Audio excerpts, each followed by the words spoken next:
রমজান মাসে বিকাল থেকে রান্না শুরু করে দিই। কিন্তু সন্ধ্যা পর্যন্ত রান্না একদম শেষই হয় না। আবার ইফতারের পরে যদি কোনো রান্না থেকে যায় সেটা তো করতে আর চুলার কাছে আসতে ইচ্ছে করে না।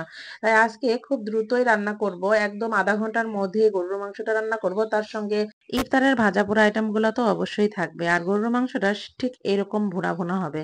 তো কিভাবে এত দ্রুত রান্না করি সেটা নিয়ে থাকছে আজকে ছোট্ট ভিডিও। হ্যালো বন্ধুরা, আসসালামু আলাইকুম। মাংসটা রান্না করার জন্য আমি তো প্রেসার কুকার ব্যবহার করে নিলাম।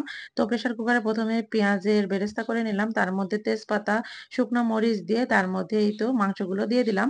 তারপরে দিয়ে দিলাম এলাচ, দারচিনি, পেঁয়াজ, রসুন, তারপরে যা মাংসের যেগুলো মসলা আদা, জিরা, তারপরে হচ্ছে পরিমাণ মতো লবণ, হলুদ, মরিচের গুঁড়ো, যা, যা আরকি মাংসে ব্যবহার করি সব ধরনের মসলা দিয়ে সুন্দরভাবে মাংসটা কষিয়ে নিব। আমি অন্যান্য সময় রান্না করার সময় মাংসটা মেরিনেট করে অনেকক্ষণের জন্য রেখে দিই।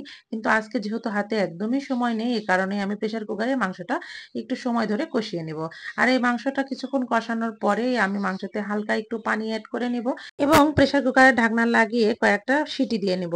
এই কয়েকটা ৫ থেকে ৬ টা সিটি দিয়ে নেওয়ার পরে মাংসগুলো পারফেক্টলি সিদ্ধ হয়ে যায়। আমার আম্মা যখন দ্রুত রান্না করে বা যখন খুব তাড়াহুড়ো বেঁধে যায় তখন আম্মাকেও দেখি এরকম প্রেসার কুকারে মাংস রান্না করে। আর এই মাংস রান্নাটা খুবই মজাদার হয়।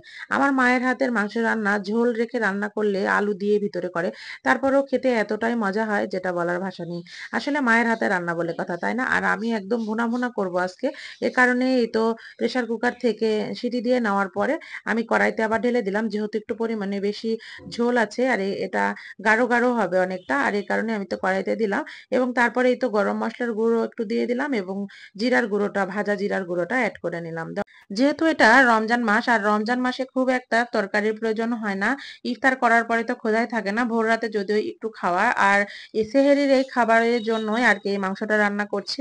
আমার ছোট বাচ্চাটা যেহেতু পুরাটা রোজা করছে আর এই কারণে ওর জন্যই প্রায়ই এই মাংসটা রান্না করতে হচ্ছে। ও মাছ একদমই পছন্দ করে না। আর কেন জানি না বড়রা আমরাই আসলে ভোরবেলা মাছ খেতে পারছি না। মাছের গন্ধটাই কেন জানি নিতে পারছি না। আর ছোট বাচ্চা কিভাবে খাবে বলো?